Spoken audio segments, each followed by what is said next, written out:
So to continue our lesson for this week, we have matter and atoms. Now, our objectives for this lesson or for this topic,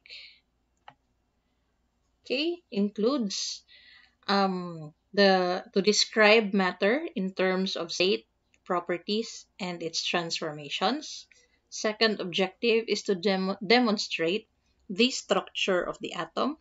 Third is to predict the composition of the elements in the periodic table.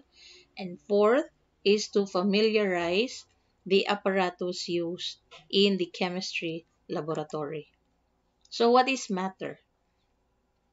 Matter is anything that occupies space and has mass.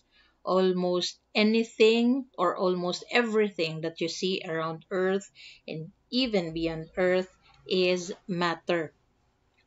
Now, matter can be divided into three states. You have solid, liquid, and your gas. The fourth state, which is your plasma, is the state that is found beyond of Earth or outside of the Earth.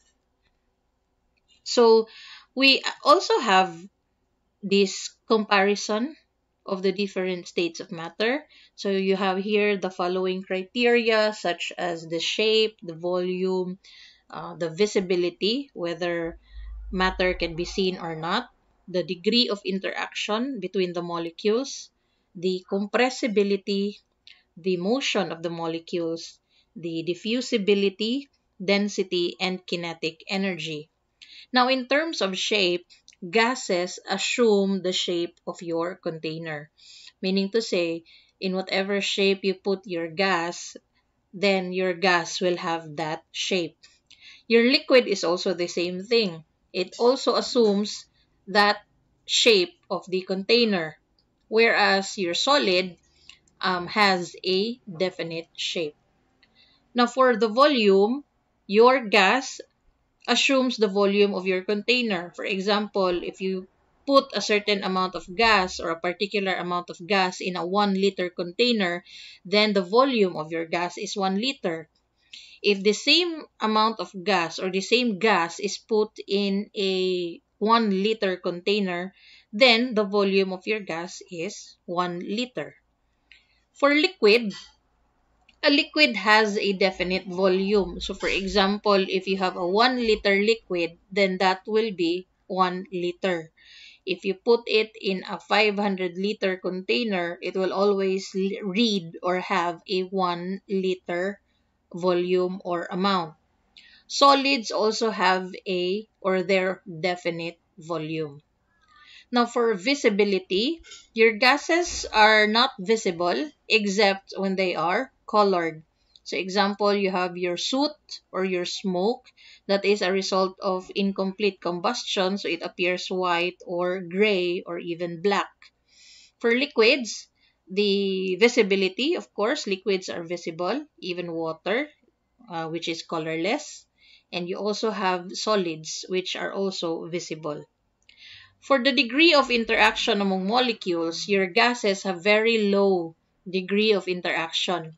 This is because of the arrangement of the molecules which is far from one another. Not unless imo siyang i-compress or not unless you compress your gas. So, the degree of interaction then becomes closer. Or, if you heat your gas, then the degree of interaction will be will then be high. Whereas for liquids, the degree of interaction is high, and whereas for solids, since the arrangement is compact, then they have very high interaction. For compressibility, gases are very compressible. Liquids are slightly compressible, and solids are incompressible. For the motion of molecules, the molecules in your gas are very free to move, whereas for your liquids, they just slide past one another, and solids only vibrate at a fixed point. For diffusibility, gases diffuse at a very high rate because they are free to go anywhere, so they diffuse fast. That's the reason why you smell your neighbor's sudan, or yeah, sudan, buad, noodles, etc. Whereas for liquids, the diffusibility is low, and for solids, it is very low. For gases, density, in terms of density, it's low, strong and high for liquids, and very strong and high for solids. The kinetic energy for gases is also very high because they are free to move around, and for liquids is low. For solids, it's very low. So, matter is made up of the smallest particles, which is your element. So the elements are made up of different types. The first of your elemental type, or the type of elements, is your metal. So characteristic wise, your metals have a shiny luster, and most of your metals are solid. Metals are also good conductors of heat and electricity. They are malleable, meaning you can draw them into flat sheets, and they are also ductile, meaning you can draw them into fine wires. So for example, in malleability, you have your iron or your zinc roofings. Okay, so your roofing. Whereas for wiring, you have your copper wires, so they can be drawn into wires. So examples of your metals, you have your iron, your copper, your nickel, cobalt, and of course, the only liquid metal, you have your mercury. So metals are solids. Most of the metals are solids except for one, and that is mercury.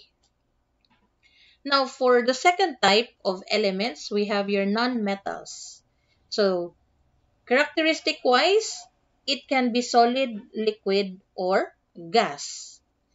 Okay, so non-metals are not good conductors of heat and electricity. They do not have a shiny luster. And you have here some examples. Okay, so you have examples of your solid non-metals is your carbon. An example of your liquid non-metal is you have your bromine, or bromine water, and then you have your gas. Okay, so you have a lot of gases. You have your hydrogen, your oxygen. So for your liquid, you have your chlorine, and so on. Now, the third type of element is your metalloid. Now, if you look at your periodic table, the ones that are, for those who have their periodic table, there is a dark line that is drawn in this area. So that is your metalloid. Okay, so in this example of the periodic table, it is the ones that are green in color. So metalloids characteristically have an intermediate property. So it could be it's an intermediate between a metal and a non-metal. So you have your boron, your silicon, your germanium, your antimony, tellurium, and so on. Now, matter can also be involved, since matter involves changes or transformations. It also means that matter undergoes chemical reactions, and that in chemical reactions, heat changes happen, or heat changes occur. So there are two types of heat changes. One is an exothermic reaction, or an exothermic heat change, in which heat is given off in the reaction. So example is if you burn your wood. The second type is an endothermic reaction, in which the heat is absorbed during a reaction. So an example for that is the melting of your ice. For if endothermic reaction is the melting of the ice, then the transformation of your liquid into ice is an exothermic reaction. Matter also undergoes changes. So basically, you have physical change and you also have chemical change. So physical change includes the change of state of your matter. So change of state, meaning it only occur, or the change only happens between the change of being a solid to a liquid, or being a liquid to a gas, or a solid to a gas, and so on and so forth.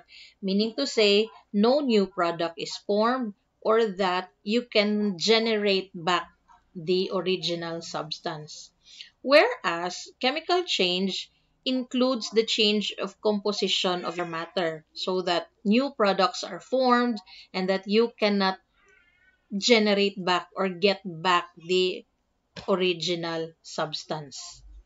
So we have six examples of materials which we would evaluate, or we will evaluate what kind of change would occur. Is it physical or chemical? I will only be discussing two, so you answer the third to the sixth example. Okay, you write that down in your paper, and then you can upload that in your classwork. So the first one is the melting of the ice. So what change happens there? Is it physical or chemical? Well, of course, if an ice melts, it would still be water. Okay, so your ice is water. When it melts, it will still be water, or H2O. So which also means that the kind of change that has occurred is physical change. The second one is the burning of paper. So in the burning of paper, your end product, of course, is ash. So you cannot generate back the paper, which means that the type of change that occurs is a chemical change. So for the third, fourth, fifth, and sixth example, that will be your assignment. So it's for you to answer. Okay, so the changes in the state of matter includes the following concepts. You have the melting point, which is the change from your solid to liquid. So, example, when your water or when your ice melts, that is at 0 degrees Celsius. The second concept or term is called a freezing point. You have a change from liquid to solid. So the temperature in which your orderly arrangement is regained. So example, the freezing point of water, that is the point in which water becomes ice, is also at 0 degrees Celsius. The third term is called boiling point. That is the change of your water, or the change of a substance from liquid to gas. So in this case, example, water boils at 100 degrees Celsius. So these are the phase changes of your matter. Okay, in this illustration, you can see that the solid can turn directly into gas. So we call that process sublimation. So example of that is your dry ice. In here, you have the transformation of your gas into liquid. So you have a condensation reaction or condensation process. So example is your water vapor that has become, or that would become, rain. Opposite to that is when your liquid becomes gas. So you have water to water vapor, that's evaporation. Another is the change of your liquid into solid. So that is, the process is called freezing. And from solid to liquid, you have a melting process. The change of your gas into solid is called a deposition reaction.